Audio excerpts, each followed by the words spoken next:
जय सत्यहरि, जय ठाकुर नीलकांत बाबा, जय मा माधुर्यमयी देवी। আর ভক্তবৃন্দ যারা এই চ্যানেলের সামনে বসে আছেন, যারা মোবাইল খুলে অহরহ ঠাকুরের লীলা দেখছেন, তাদের শ্রীচরণ তলেও আমার এই ভক্তিপূর্ণ প্রণাম রইল। আপনারা এই নরাধমকে মনে রেখেছেন, এর জন্য আপনাদের কাছে আমি কৃতজ্ঞ। আপনাদের ফোনে আমি ঠিক পাই আমাকে কত ভালোবেসেছেন আপনারা। কিন্তু আমার একটা অনুরোধ, বিশেষ অনুরোধ এই, যে মানুষটার কথা নিয়ে আমি অহরহ আপনাদের সামনে চলে আসছি, সেই মানুষটাকে ভালোবাসুন, আমাকে ভালোবাসার দরকার নেই। জয় হরি বল।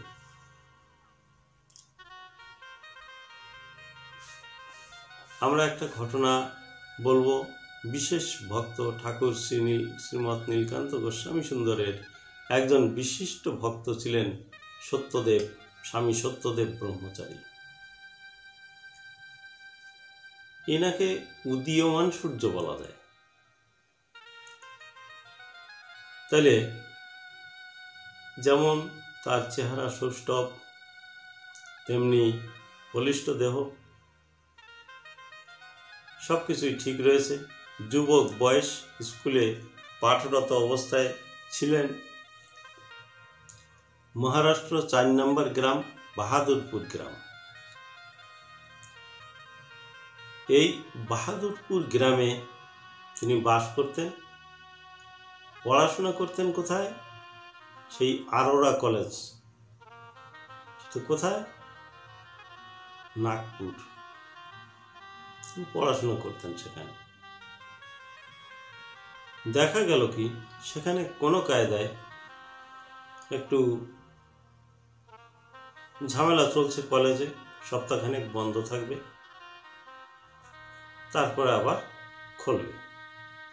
তিনি ভাবলেন যে এই সপ্তাহখানেকের মধ্যে অন্তত একটু ঘুরে আসি। এই ঘোরার একটা কারণ ছিল। ঘোরার কারণটা এই,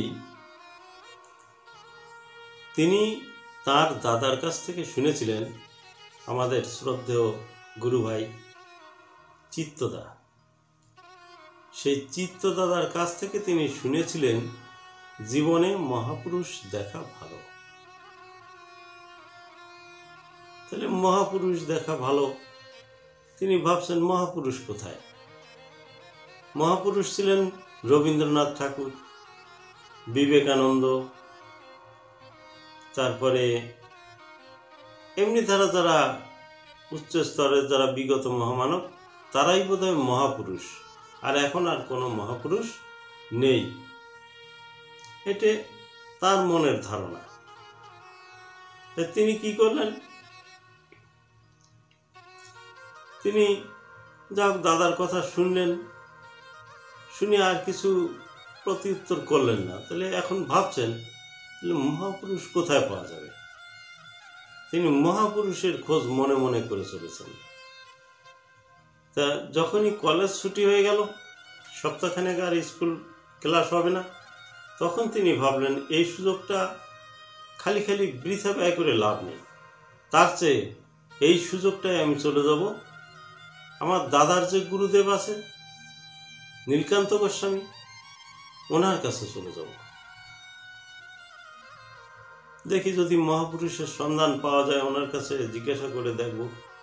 যদি মহাপুরুষের সন্ধান পাওয়া যায় তাহলে সে মহাপুরুষকে ধরব। কেননা এ তো সাধারণ মানুষও বলতে পারবে না, উনি বলতে পারবেন যে মহাপুরুষ পাওয়া যাবে কিনা। যা হোক, মনের যা গতি সেই অনুসারে কাজ। তিনি বেরিয়ে পড়লেন, অপর বেলায় বেরিয়ে পড়লেন। এখন তিনি যে এগোবেন সামনে, সে উপায় নেই, গাড়ি আর চলছে না। এইবার ওখানকার গাড়ি, যে গাড়িগুলো রাস্তায় চলে সেগুলো তো বন্ধ হয়ে গেছে। এইবার কি করবেন? এইবার রাস্তার পাশ দিয়ে চলছেন হেঁটে। ওই দণ্ডকারণের গাড়ি, দণ্ডকারণ যে স্টাফরা থাকতেন গাড়িতে চলাফেরা করতেন, সেই গাড়ি একখানা আসছে ভানুপ্রতাপপুর, নাগপুর থেকে। এরকম ভাবলেন, নাগপুর থেকে যখন ভানুপ্রতাপপুর, বলছে খোকা তুমি কোথায় যাবে? বলে আমি তো যাবো একটু পাখানজোড়।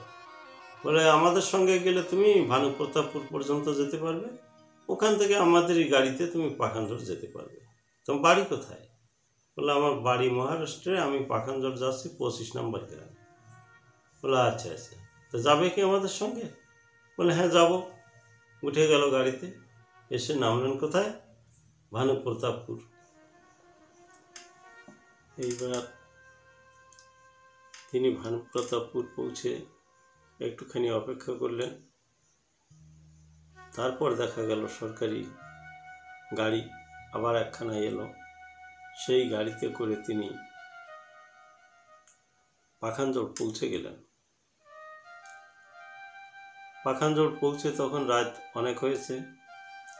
তিনি ভাবলেন এখন আর কি করি, তাহলে এখানেই রয়ে যাই।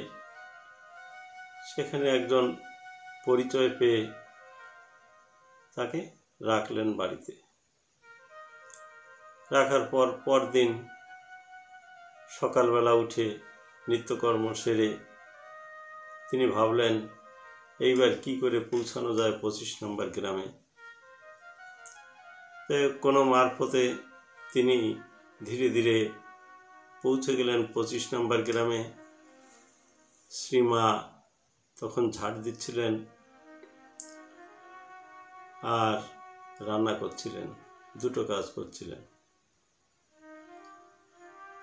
স্বামীজি যখনই পৌঁছে গেলেন তখন শ্রীমা বললেন বসো বাবা। তিনি বসলেন। কোথা থেকে আসছো? তিনি বললেন যে আমি মহারাষ্ট্রের থেকে আসছি, আমি বাহাদুরপুর গ্রাম থেকে আসছি, 4 নম্বর চিত্তদা, আমার চিত্তদার ভাই আমি। বলে ও চিত্তর ভাই, বসো বসো। তখন ঠাকুর বাড়িতে নেই, তিনি গিয়েছেন চাষ করতে। নিজেদের 2 জোড়া গরু ছিল, 2খানা নাঙল, সেই নাঙল চাষ করতে গেছেন। চাষ করতে গিয়ে আরও একটু দেরি হবে ফিরতে। শ্রীমা বললেন তোমার বাবা তো বাড়িতে নেই, তোমার বাবা চাষ করতে গেছেন, আসবেন একটুখানি পরেই চলে আসবেন, তুমি বসো, হাত পা ধোও, কিছু খেয়ে নাও। তখন মা কিছু জলযোগের ব্যবস্থা করলেন। তিনি জলযোগ নিলেন, নিয়ে বললেন এই পুকুর থেকে স্নান করে এসো, সেবা করবে। তিনি তখনও যাননি, চুপচাপ বসে আছেন। এমন সময় দেখা গেল শ্রীমান নীলকান্ত প্রভুসুন্দর নাঙল গরু জোড়া অবস্থায় বাড়িতে প্রবেশ করলেন। পিছনে আরো 2-3খানা নাঙল। একদম যেন চাষি মানুষ, প্রাচীন ঋষি তো, সেই পুরনো দিনের চাষের পদ্ধতি যেন তিনি নিয়েই চলেছেন সঙ্গে করে। যাই হোক, বাড়িতে প্রবেশ করলেন। প্রবেশ করে সত্যদার দিকে নজর পড়ল।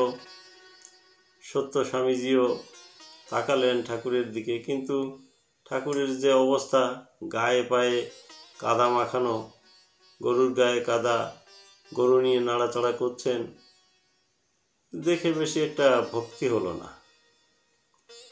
ভক্তি না হলে তবুও দাদা পাঠিয়েছেন, শুনতে হবে, মহাপুরুষ কোথায় পাওয়া যাবে।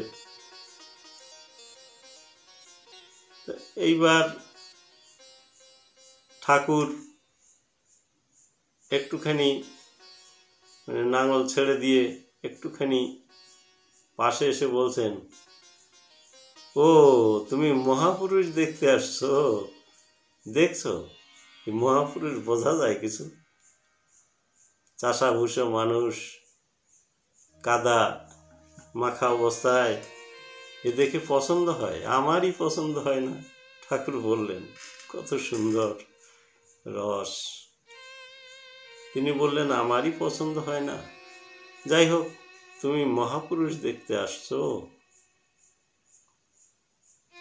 ফট করে কেমন যেন তার হৃদয় যন্ত্রে ফট করে বেজে উঠল, কি সুর! সত্যি তো, আমি মহাপুরুষ দর্শন করতে আসছি। সে মহাপুরুষ, আমি কাউকে তো জিজ্ঞাসাও করিনি, কাউকে কিছু বলিও নি। কিন্তু ঠাকুর কিভাবে বললেন যে মহাপুরুষ দর্শন করতে আসছো? এটা কিভাবে হলো? হঠাৎ মনটা ঘুরে গেল। এই কথা তো যে সে মানুষ বলতে পারে না, মনের কথা। এ তো মনেই আটকানো, গোপন করা। ইনি জানলেন কি করে? ঠাকুর আবার বললেন, তোমার দাদা চিত্ত পাঠিয়েছে তো যে মহাপুরুষের সঙ্গ করা ভালো। আরো আশ্চর্য হয়ে গেলেন যে দাদা পাঠিয়েছে। তুমি কলেজ থেকে আসছো তো, কলেজে গন্ডগোল চলছে, 7-8 দিন ক্লাস হবে না, তাই ভাবছো মহাপুরুষ দর্শন করে আসি, তাই তো? এইবার আর স্বামীজির বাদ মানল না।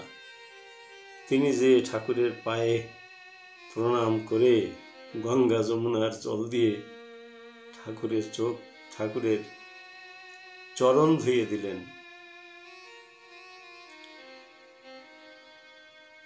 ঠাকুরের চোখও কেমন যেন ছলছল করে এলো। বলল, ওঠ, যা স্নান করে আয়, খাওয়া দাওয়া করতে হবে তো। তখন স্বামীজি স্নান করে এলেন পুকুর থেকে, আর ঠাকুরও স্নান করে এলেন। যাই হোক, সবাই এক জায়গায় বসে সেবা করে তিনি ভাবলেন, ঠাকুরের পাশে যে বসি, তিনি কি বলেন।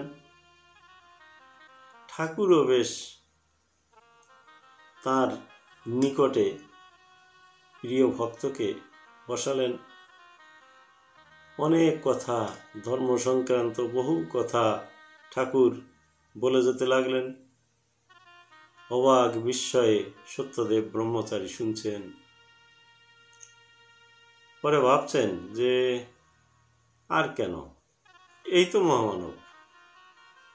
আমি যে মহামানব খুঁজতে এসেছি, মহামানবের সন্ধান যার কাছে নিতে এসেছি, তিনিই তো মহামানব। আমি আবার কোথায় যাব? আমি এইখানেই থাকব। তিনি দৃঢ় মনস্থ করলেন সেইখানেই থাকবেন।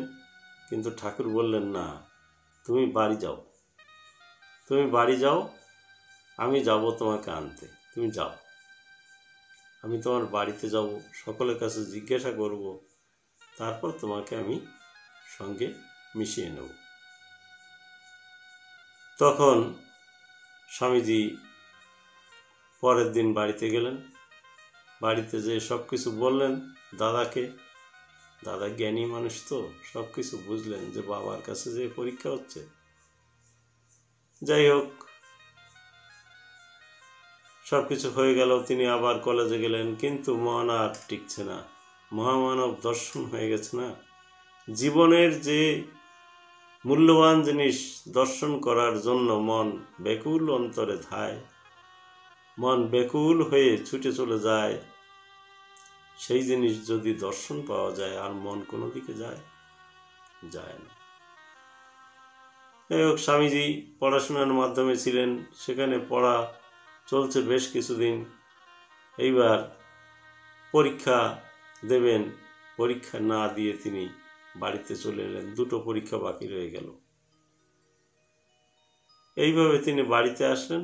ঠাকুর সেদিন তার বাড়িতেই রয়েছেন।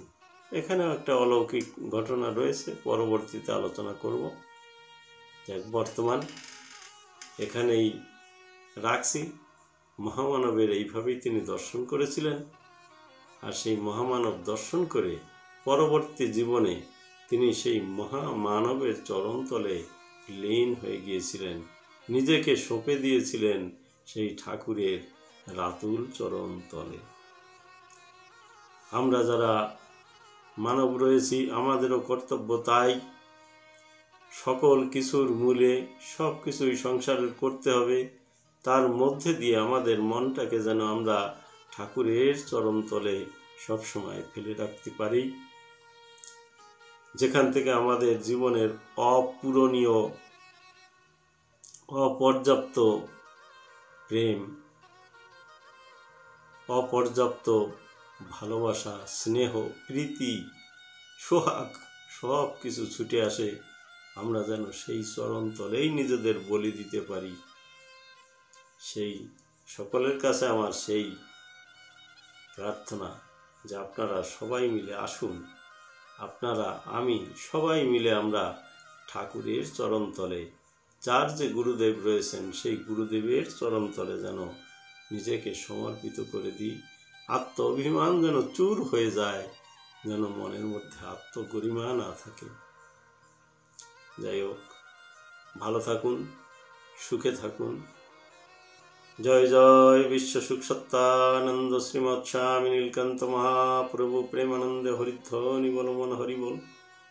শ্রী শ্রী মামা ধৈর্যময়ী দেবী প্রেমানন্দে হরিধ্বনি বল মন হরি বল। রাধা কৃষ্ণ প্রেমানন্দে হরিধ্বনি বল মন। নিতাই গৌর সীতানাথ প্রেমানন্দে হরিধ্বনি বল মন হরি বল। সর্বসাধু গুরু বৈষ্ণব প্রেমানন্দে হরিধ্বনি বল মন। হরি বল হরি বল হরি বল।